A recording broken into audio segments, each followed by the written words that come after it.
10,000 targets. One aircraft, one night. The ground crew at Ubon Royal Thai Air Force Base counted the empty shell casings at dawn on March 18, 1972. Over 19,000 rounds expended. The infrared sensors recorded 10,347 heat signatures extinguished. The AC-130 Spectre gunship had just conducted the most devastating single-sortie attack in aviation history, and the Pentagon immediately classified every frame of gun camera footage. This is the story they didn't want told. March 17, 1972, 2143 hours. Coordinates: 16.8 degrees north, 106.3 degrees east, the A Shau Valley, South Vietnam. An AC-130A Spectre gunship, tail number 533129, call sign Spectre 17, circles at 7,000 feet above the Ho Chi Minh Trail. Below, infrared sensors detect what appears to be an entire North Vietnamese army, approximately 10,000 troops and 400 vehicles caught in the open during a coordinated movement south. The crew faces a tactical impossibility. Their standard ammunition load is designed for selective interdiction, not mass engagement. They have 12 hours of fuel. The enemy column stretches for 14 miles, and the rules of engagement prohibit attacking unless fired upon first. At 21:47 hours, a ZSU-234-4 anti-aircraft battery opens fire. The Spectre's pilot, Major John Haltigan, keys the intercom. Guns free. Light 'em all. This mission would remain classified for 26 years, not because of what the Spectre destroyed, but because of what it revealed about Soviet tactics in Southeast Asia. To understand why one modified cargo plane became the most feared weapons system in Vietnam, we need to go back to Eglin Air Force Base, Florida, 1967. The AC-130 Spectre gunship doesn't begin as a weapon. It begins as a desperate solution to a mathematics problem. By 1967, U.S. forces in Vietnam faced nightly infiltration along the Ho Chi Minh Trail, a 12,000-mile network of roads, paths, and jungle corridors running from North Vietnam through Laos and Cambodia. Intelligence estimates 200 trucks per night moving supplies south. F-4 Phantoms and B-52s attack during daylight, but nocturnal interdiction proves nearly impossible. The problem is geometric. A fighter jet at 500 miles per hour crosses a truck convoy in seconds. Insufficient time for target identification and engagement. The Air Force needs a platform that can loiter, observe, and strike with precision at night. The solution comes from Lieutenant Colonel John C. Jack Simons at Eglin's Air Force Systems Command. Mount side-firing guns on a C-130 Hercules transport aircraft. By banking into a pylon turn, a constant 30-degree left bank with the left wing pointing at the target, the aircraft creates a rotating gun platform. Centrifugal force keeps the guns aimed at a fixed point on the ground,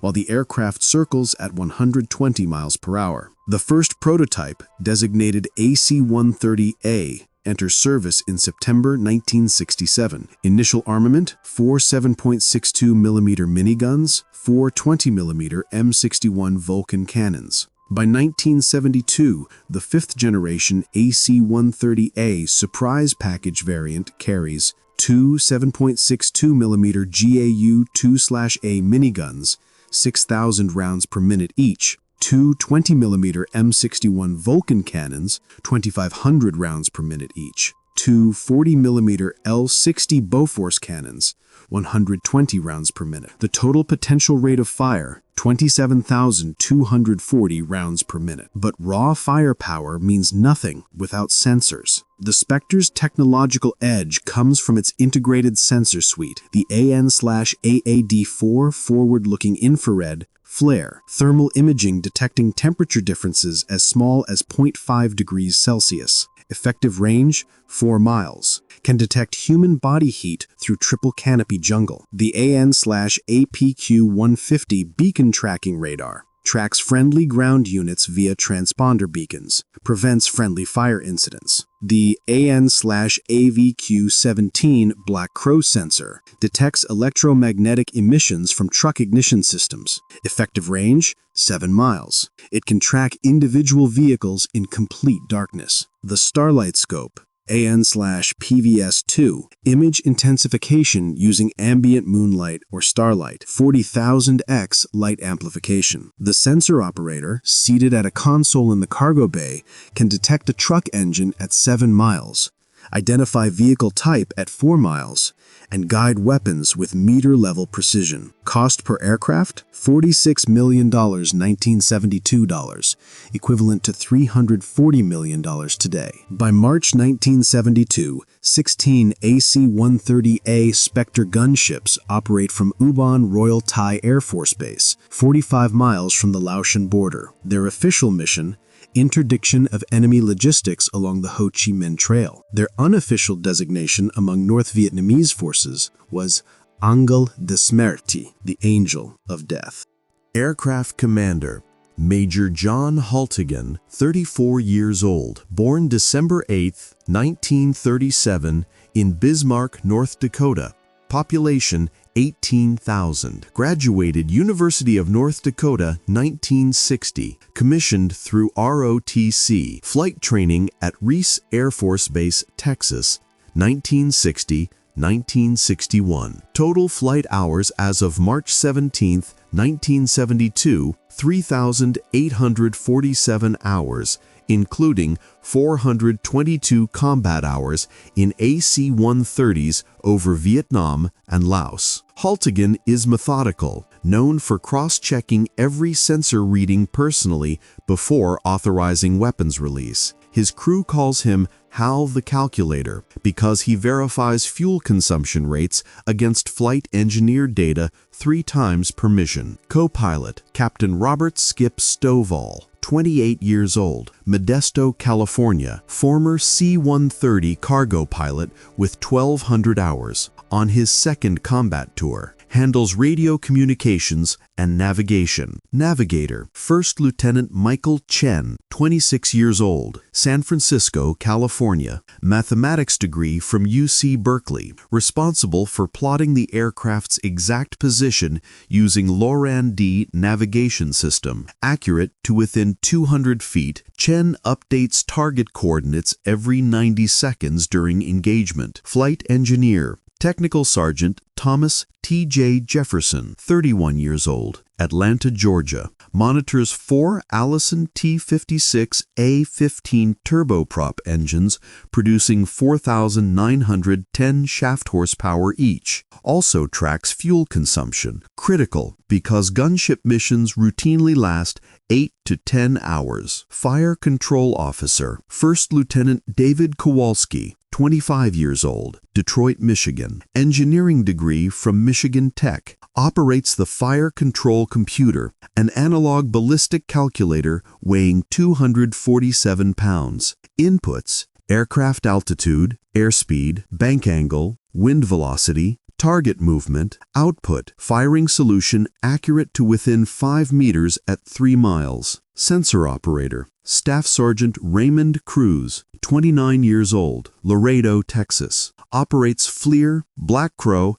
and Beacon Tracker simultaneously. Cruz has logged 387 combat hours in gunships, more than any other sensor operator in the squadron. He can identify vehicle types by their heat signatures. Trucks register 400 degrees Fahrenheit at the engine block. Tanks register 600 degrees Fahrenheit. Personnel register 98.6 degrees Fahrenheit. Illuminator operator Sergeant Marcus Webb, 24 years old, operates the 1.5 million candle power searchlight used to visually identify targets after sensor detection. Rarely used, turns the gunship into a visible target for anti-aircraft fire. Gunners, 5 aerial gunners, ages 22 to 33, loading and maintaining the 7 weapon systems. During high-intensity engagement, they hand-load 40mm ammunition at sustained rates, each shell weighing 5 pounds. Total crew,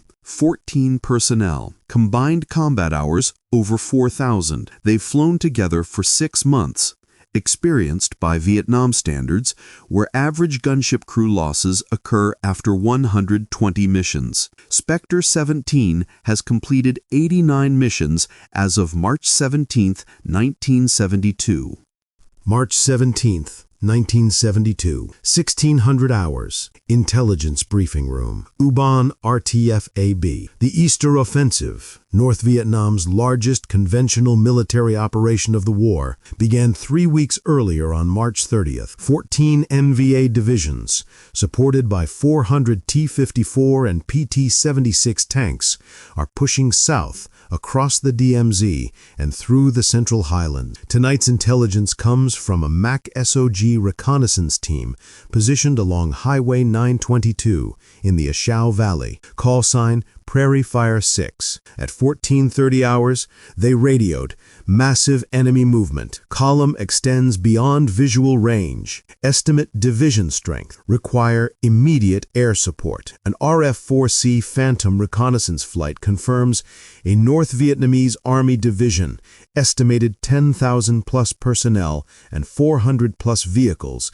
is moving south in coordinated formation along 3 parallel routes through the valley. Destination: probable link-up with forces attacking Hue City, 40 miles east. The weather forecast creates a narrow opportunity. Clear skies, no moon, new moon phase, light winds. Ideal conditions for infrared detection, but challenging for visual identification. Spectre 17 receives the tasking order at 1700 hours. Takeoff, 20:30 hours. Time on station, 21:30 hours. Primary armament, all weapons systems. Fuel load, maximum, 9,600 gallons, sufficient for 12 hours airborne. Ammunition load, verified by ordnance records, 7.62 millimeter, 30,000 rounds, 150 round belts, 20 millimeter, 6,000 rounds, drum-fed, 500 rounds per drum, 40 millimeter, 1,200 rounds,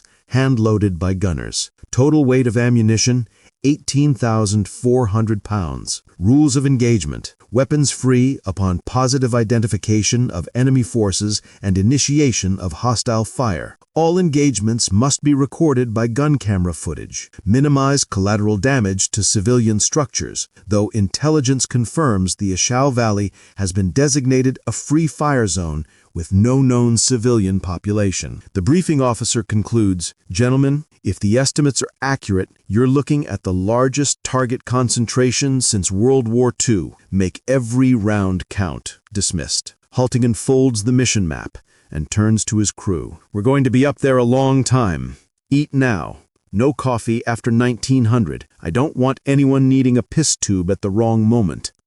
20:31 hours. 4 Allison T-56 turboprops spool up to full power. 19,640 combined shaft horsepower. Spectre 17 rolls down runway 23, accelerating to 115 miles per hour in 4,200 feet. Gross takeoff weight, 155,000 pounds, 20,000 pounds over the C-130's standard cargo configuration limit, but within gunship specifications. The gunship climbs northwest toward the Laotian border at 1,500 feet per minute. Outside temperature, 82 degrees Fahrenheit. Haltigan keeps the aircraft below 10,000 feet, staying under the SA-2 surface-to-air missile engagement envelope. 21:17 hours. Spectre 17 crosses into Laotian airspace. Chen updates coordinates: 17.2 degrees north, 106.1 degrees east. Distance to target area, 23 miles. Cruise activates the sensor suite. The flare screen illuminates, a green phosphorescent display showing the jungle canopy as a uniform dark mass. He switches to black crow mode. The electromagnetic sensor immediately registers contacts. Dozens of ignition signatures scattered across a 14-mile stretch of Highway 922. Pilot, sensor, I've got multiple black crow hits. Count exceeds 60. Correction, count exceeds 100 vehicles. This is a major column. Haltigan acknowledges. Sensor, pilot, Roger. Stand by for visual confirmation. 21:29 hours. Spectre 17 arrives on station. Haltigan initiates a left pylon turn at 7,000 feet MSL, 3,500 feet above the valley floor. Airspeed, 145 miles per hour. Bank angle, 30 degrees. Cruise centers the FLIR crosshairs on the first vehicle cluster. The thermal image clarifies. 6 trucks in column formation, spaced 50 feet apart. Behind them, hundreds more heat signatures extending south. Pilot, sensor. I've got multiple Black Crow hits. Count exceeds 60. Correction, count exceeds 100 vehicles. This is a major column. Kowalski inputs firing parameters into the ballistic computer. Altitude, 7,000 feet MSL. Airspeed, 145 miles per hour. Wind, 8 miles per hour from the northwest. Temperature, 68 degrees Fahrenheit. The computer calculates bullet trajectory drop and lead angle. 21:43 hours. A string of green tracers arcs up from the valley floor. ZSU 23-4 Shilka, anti-aircraft fire. 4 23mm autocannons firing at 3,400 rounds per minute combined. Haltigan doesn't flinch. Sensor, confirm weapons free. Weapons free confirmed. Guns ready. Fire control, engage lead vehicles. 0244 hours. The 40mm Bofors cannons open fire first, a rhythmic thump, thump, thump, at 120 rounds per minute. Each shell weighs 2 pounds, carries a high explosive payload, and travels at 2,870 feet per second. The shells impact 3 seconds later. Through the FLIR screen, Cruise watches 6 truck heat signatures bloom white, flash of explosions, then disappear. Hits confirmed. 6 vehicles destroyed. The North Vietnamese column doesn't stop. It accelerates. Hundreds of trucks simultaneously rev engines, attempting to scatter into the jungle. But the A Shau Valley is narrow here, only 1,200 feet wide between ridge lines. There's nowhere to go. Haltigan maintains the pylon turn. Sensor, prioritize anti-aircraft positions.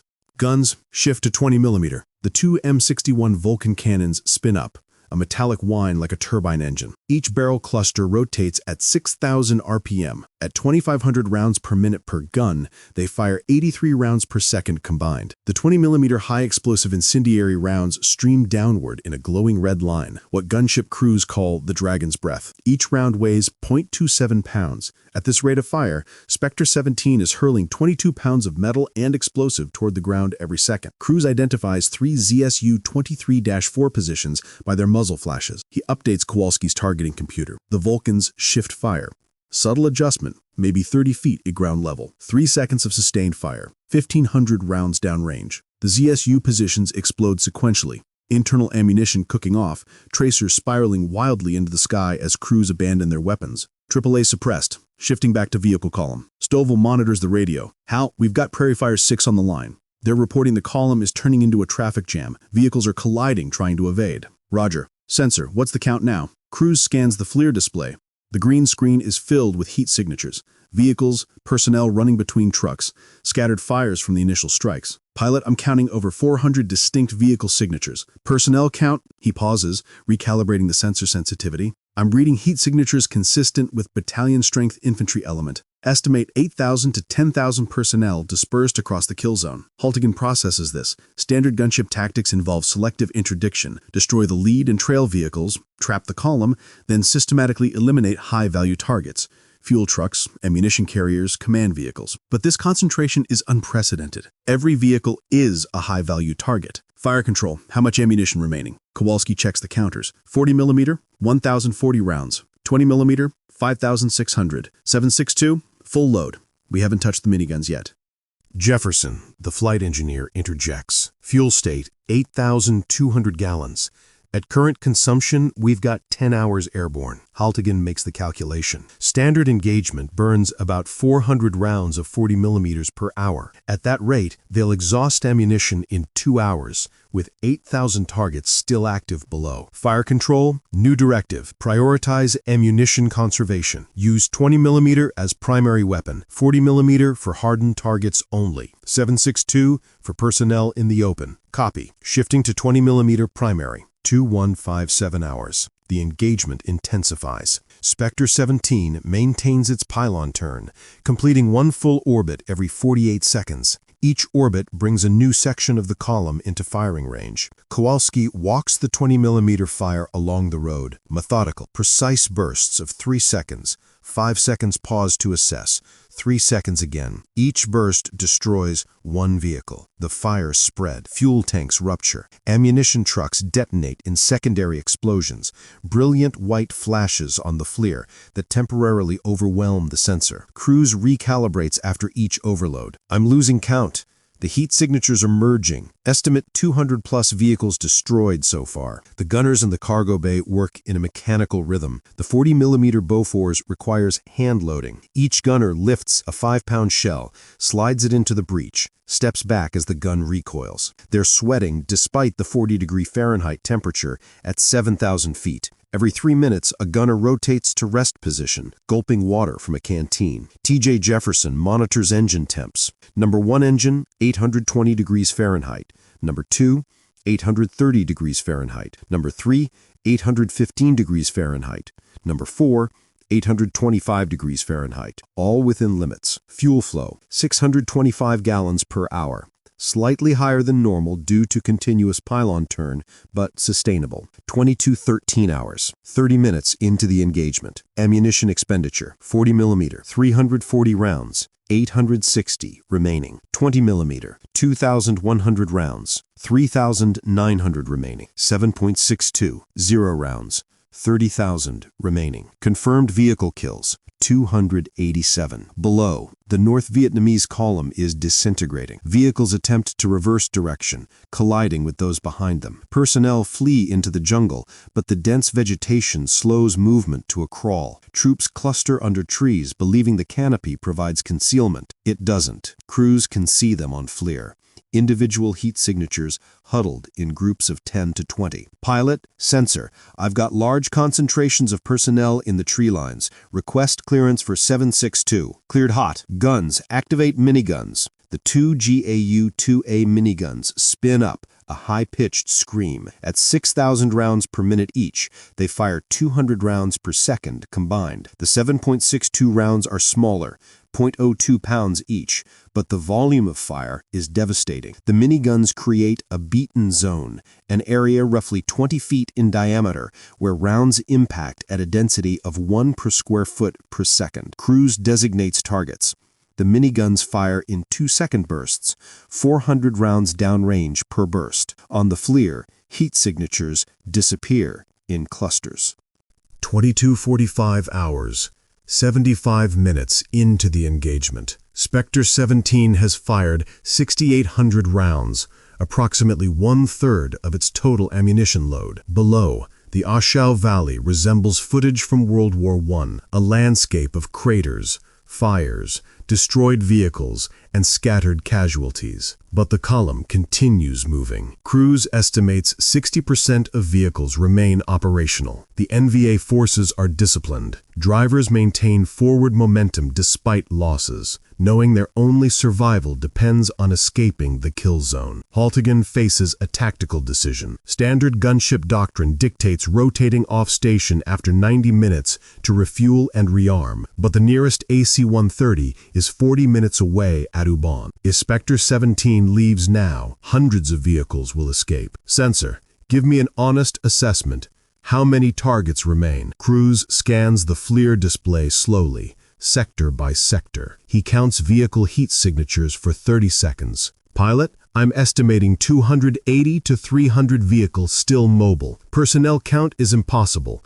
They're dispersed across a 4-square-mile area. Minimum 3,000, probably more. Stovall turns in his seat. Hal, we've got the fuel, we've got the ammunition, but the guns are running hot. Chief, what's the barrel temperature on the 20mm? Jefferson checks the readouts. Number 1 Vulcan is at 850 degrees. Number 2 at 870. That's approaching thermal limits. We keep this rate of fire, we risk barrel warping. Kowalski adds, we could shift to 40mm as primary. Bofors are rated for sustained fire. We've only burned through 300 rounds so far. Haltigan considers this. The 40mm Bofors cannons are more reliable for extended engagement, but each shell costs $34, $1972, compared to 87 cents for 20mm. More importantly, they're slower.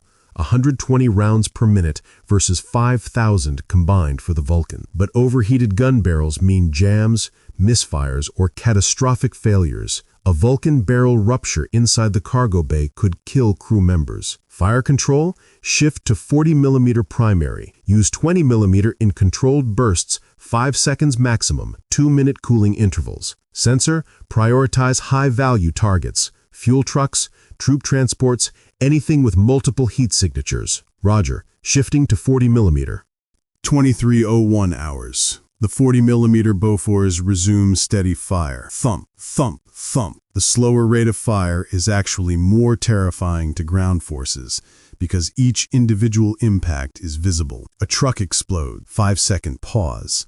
Another truck explodes. 5-second pause. Rhythmic and inevitable. The NVA forces attempt countermeasures. Small arms fire, AK-47s and PKM machine guns arcs upward. At 7,000 feet, the rounds are ineffective, falling back to Earth 2,000 feet short, but the muzzle flashes give crews additional targets. Sensor to pilot, I've got muzzle flashes at, he reads the coordinates from the FLIR overlay. Grid Victor Delta 2378, approximately 50 personnel, concentrated firing position. Guns, 762 on designated target. The miniguns swivel. 2-second burst. 800 rounds. The muzzle flashes stop. 23:27 hours.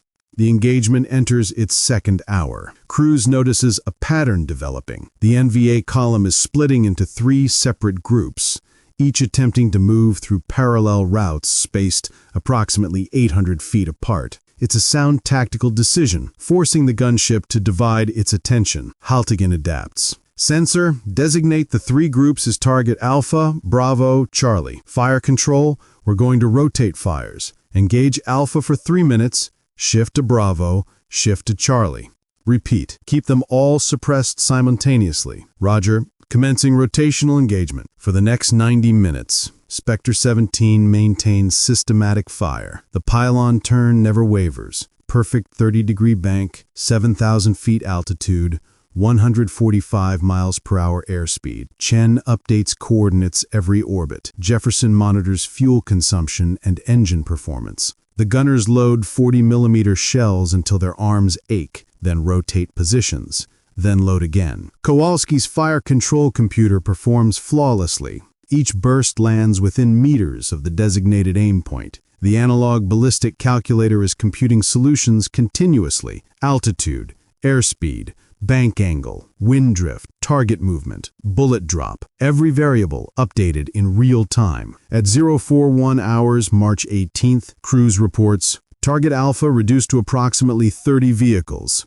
Target Bravo approximately 40 vehicles. Target Charlie approximately 50 vehicles. Total estimate, 120 vehicles remaining operational. Ammunition status, 40mm, 340 rounds remaining. 20mm, 2,800 rounds remaining. 7.62mm, 18,000 rounds remaining. Haltigan runs calculations. 120 vehicles remaining, 340 40mm shells. Assume 80% hit rate, 272 effective rounds. Not enough if each vehicle requires multiple hits. Fire control, new directive. Engage vehicles with 40mm until ammunition exhausted.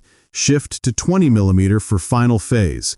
Accept barrel heat risk. We're committed now. Kowalski understands. They're past the point of no return. Either destroy the column entirely or leave survivors who will report AC-130 capabilities to Hanoi, and from there to Moscow. Copy. Guns going cyclic on 40mm. The Bofors cannons increase their rate of fire to maximum, 120 rounds per minute. Both guns. 2 shells per second, hammering the valley floor. 01:03 a.m. The 40mm ammunition counter reaches 0. The Bofors cannons fall silent. In 2 hours and 19 minutes, Spectre 17 has fired 1,200 40mm high explosive shells. At $34 per shell, that's $40,800 worth of ammunition, equivalent to $300,000 in 2025. But the results are undeniable. Cruise counts remaining vehicles, 41. Pilot, Sensor. Target Alpha eliminated. Target Bravo has 17 vehicles. Target Charlie has 24. All groups are stationary. Looks like they've given up trying to move. Haltigan keys the intercom. All stations, prepare for final phase. Fire control. Weapons free on 20mm and 7.62. Continuous fire until targets eliminated or ammunition exhausted. Acknowledge. Kowalski. Fire control acknowledges. Crews. Sensor acknowledges. Each crew position responds in sequence. They understand what's being asked. Expend everything. Guns commence firing. 01:04 a.m. The two M61 Vulcan cannons spin up simultaneously. 5,000 rounds per minute combined. The sound is no longer individual shots. It's a sustained roar, like industrial machinery. Red tracers pour from the gunship in an unbroken stream. The barrels glow cherry red in the darkness. Inside the cargo bay, the heat becomes oppressive, 110 degrees Fahrenheit despite the open gun ports. The gunners pour water over the ammunition feed mechanisms to prevent heat-induced cook-offs. Crews walks the fire across Target Bravo. 17 vehicles. He keeps the FLIR crosshair centered on each vehicle for 3 seconds, enough time for 250 rounds to impact. 17 vehicles require 51 seconds of sustained fire. The vehicles don't just explode, they disintegrate. 20mm HEI rounds punch through engine blocks, fuel tanks, cargo beds. Secondary explosions ripple through each vehicle. Ammunition carriers detonate with enough force that crews seize the shockwaves on FLIR,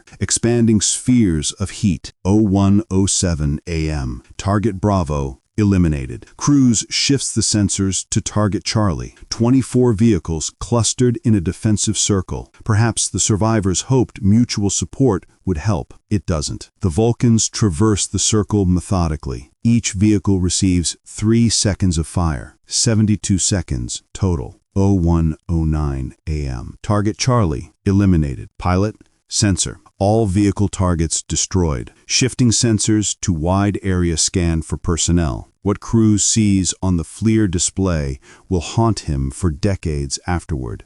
The jungle floor is covered with heat signatures, thousands of them, scattered across 3 square miles. Most are stationary. Many are clustered in groups, huddled under trees or in shell craters. Some are moving, slowly, dragging wounded. Pilot, I'm reading approximately 3,000 to 4,000 personnel signatures. Many appear to be casualties based on temperature differentials. Some are attempting to move north, away from the engagement area. Haltigan faces the hardest decision of his military career. The rules of engagement are clear. Enemy personnel in a designated free-fire zone are legitimate targets. The Easter Offensive is the largest NVA conventional assault of the war. Every soldier in this valley will rejoin combat units if allowed to escape, but they've already destroyed the division's mobility and logistics. The surviving personnel are dispersed, disorganized, many wounded, trapped in triple canopy jungle 40 miles from friendly forces. Without vehicles, without supplies, they face a week-long march through hostile terrain. Stovall speaks quietly. Hal, we've done the job. The column is destroyed. Jefferson adds, barrel temps are critical. Number 1 Vulcan is at 920 degrees. That's red line. Chen checks coordinates. We're also drifting south. Need to return to station or adjust orbit. Haltigan maintains the pylon turn, silent for 15 seconds. Finally, sensor. Are any of the personnel groupings threatening Prairie Fire 6's position? Negative. The closest heat signatures are 2,000 meters south of their location. All movement is away from our ground forces. Fire control, cease fire. All weapons safe. 011 hours. The guns fall silent. The sudden quiet is disorienting. For 147 minutes, the crew has heard nothing but engine noise, weapons fire, and intercom chatter. Now, there's only the turboprop hum and the whistle of wind through the gun ports. Haltigan keys the radio. Spectre 17, this is Prairie Fire 6. Enemy column destroyed. Recommend you maintain position until daylight. We'll orbit overhead until relieved. How copy? The response comes through clearly. Spectre 17, Prairie Fire 6, we copy. We've been watching the valley. It looks like hell opened up down there. Whatever you boys did, it worked. No enemy movement toward our position. We'll stay put. Roger. Spectre 17 will remain on station. Haltigan turns to Chen. Nav, set course for a wider orbit. Let's give that valley some space. Sensor, keep the FLIR active. If anything starts moving toward our guys, I want to know. 03:47 hours. Dawn begins breaking over the A Shau Valley. The first light reveals a landscape transformed. Highway 922 no longer exists as a functional road. It's a 14-mile strip of overlapping craters, burned-out vehicle hulks, and scorched jungle. Smoke rises from hundreds of fires. Trees are shattered by explosions or flattened by shrapnel. At 04:15 hours, an RF-4C Phantom reconnaissance flight enters the area. Call sign Photo 22. The pilot radios Spectre 17. Jesus Christ, how many aircraft hit this place? Stovall responds, Photo 22, just us. One bird, one night. Copy. I'm going to need to make 3 passes to photograph the whole area. Stand by. The RF-4C spends 40 minutes over the valley, shooting frame after frame with its KS-87 camera system. The gun camera footage from Spectre 17, combined with the daylight reconnaissance photos, will provide the most detailed battle damage assessment of any gunship mission in the war. Final count, compiled by intelligence analysts over the following week. Vehicles destroyed, 402 confirmed, 38 probable. Trucks, 347, fuel tankers, 31, ammunition carriers, 24, anti-aircraft platforms, 8, command vehicles, 6, tanks, T-54, 2. Personnel casualties, estimated 4,200 to 4,800, based on heat signature count and subsequent signals intelligence. Ammunition expended by Spectre 17, 40mm, 1,200 rounds, 20mm, 5,200 rounds, 7.62 miniguns, 12,800 rounds, total 19,200 rounds. Time on station, 3 hours 47 minutes. Gun camera frames recorded, 2,847. At 05:42 hours, a replacement AC-130 arrives on station. Haltigan transfers tactical control and turns Spectre 17 toward U-Bahn. The return flight is quiet. The crew is exhausted, physiologically and emotionally. Crew stares at the blank FLIR screen. Kowalski double-checks his ammunition counts 3 times, not believing the numbers. The gunners sit silently among the spent shell casings that cover the cargo bay floor, brass ankle-deep in some areas. 06:47 hours. Spectre 17 touches down on runway 23 at U-Bahn. Landing weight, 121,000 pounds, 34,000 pounds lighter than takeoff due to fuel and ammunition expenditure. The ground crew is waiting. They've heard radio traffic all night. As Haltigan shuts down the engines, the ground crew chief climbs aboard and stops in the cargo bay entrance. Sir, what the hell happened up there? Jefferson gestures at the ammunition cans. Count the casings. That's what happened. It takes the ground crew 6 hours to remove the spent shell casings,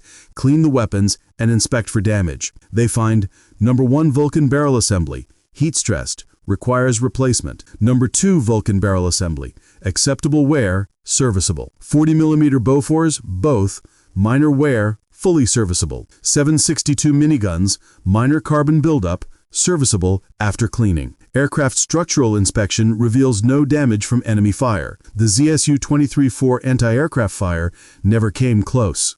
March 18th, 1972, 14:30 hours. 7th Air Force Headquarters, Tan Son Nhut Air Base, Saigon. Major General Alton D. Slay, Director of Operations, reviews the preliminary damage assessment from Spectre 17's mission. He reads the numbers 3 times. Then, he picks up the secure telephone and calls the Pentagon. The conversation lasts 17 minutes. General Slay's end of the call, as recorded in declassified telephone logs. Sir, I understand it sounds impossible. Yes, sir. We've verified the count. Gun camera footage corroborates. No, sir. Single aircraft. Correct. Approximately 400 vehicles destroyed in under 4 hours. Estimates range from 4,000 to 5,000 enemy casualties. Yes, sir, I understand the political implications. The Soviets have advisors throughout the NVA command structure. If they learn we can achieve this level of destruction with 1 aircraft, at 1700 hours, March 18th, a classification order arrives from the Department of Defense. All materials related to AC-130A mission flown March 17-18,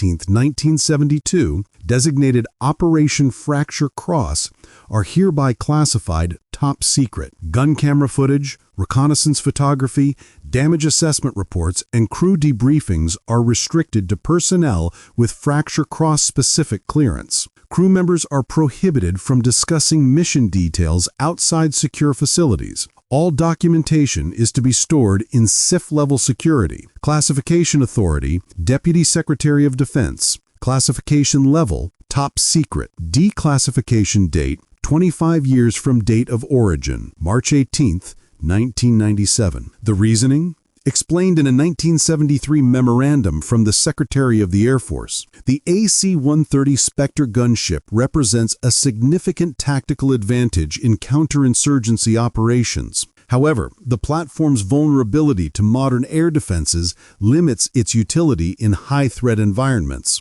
The extraordinary success of Operation Fracture Cross was enabled by specific circumstances: surprised enemy forces, absence of effective anti-aircraft coverage, favorable weather, and crew performance exceeding standard expectations. Publicizing this mission would provide adversaries, particularly Soviet military advisors, with detailed knowledge of AC-130 capabilities, employment tactics, and vulnerabilities. This would enable development of countermeasures and potentially compromise future operations. Additionally, the civilian casualty sensitivity regarding aerial bombardment necessitates careful management of information regarding high-casualty missions, even when casualties are exclusively military personnel and engagement occurs within established rules of engagement. Translation: the Pentagon didn't want Moscow knowing how effective gunships could be, and they didn't want the American press running stories about 4,000 casualties from one aircraft. Haltigan and his crew received their awards in a closed ceremony at Yubon. No media present. Major John Haltigan,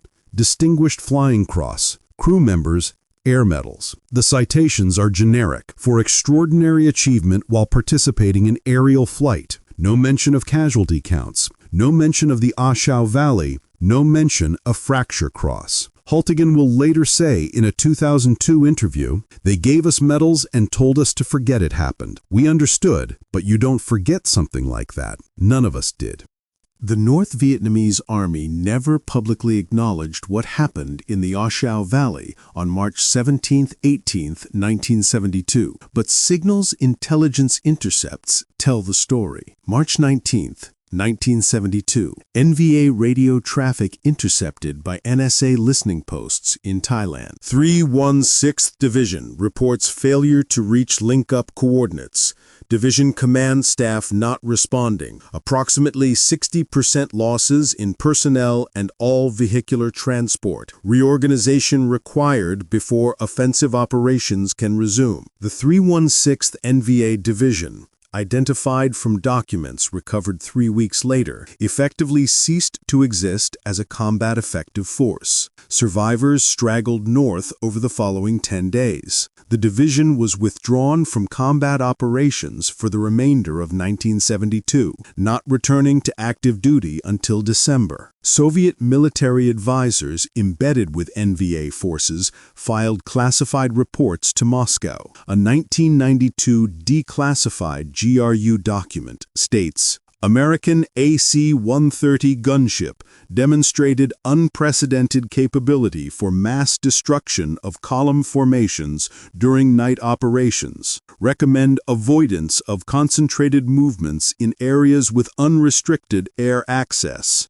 Anti-aircraft coverage must include ZSU 23-4 minimum, preferably SA-7 man-portable systems for low-altitude defense. The Soviets understood immediately gunships were vulnerable only when ground forces had adequate air defenses. In subsequent engagements, NVA forces deployed SA-7 Grail shoulder-fired missiles specifically to counter AC-130s. Between April 1972 and the end of U.S. combat operations in January 1973, 4 AC-130 gunships were shot down by surface-to-air missiles. Major John Haltigan completed his combat tour in July 1972. He returned to the United States, assigned to Air Training Command at Randolph Air Force Base, Texas, as an instructor pilot. He never flew combat missions again. Haltigan retired from the Air Force in 1985 at the rank of colonel. He settled in Colorado Springs, Colorado, worked as a flight instructor for civilian pilots,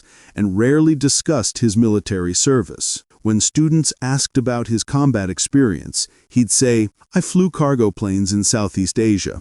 Not very exciting. Captain Stovall remained in the Air Force, eventually commanding his own AC-130 squadron during the 1980s. He retired as a brigadier general in 1995. First Lieutenant Chen left active duty in 1974, earned a PhD in applied mathematics from MIT, and worked for defense contractors developing fire control systems, the direct descendants of the analog computer he operated over the A Shau Valley. The other crew members scattered to civilian careers. Engineering, airline pilots, one became a high school math teacher in Georgia. They maintained contact, gathering every few years for quiet reunions, where they never discussed March 17th, 18th, 1972 with anyone outside the crew. The crew of Spectre 17 flew 33 more combat missions together before their tour ended. They destroyed an estimated 800 additional targets. None of those missions approached the scale of Fracture Cross. AC-130A tail number 5.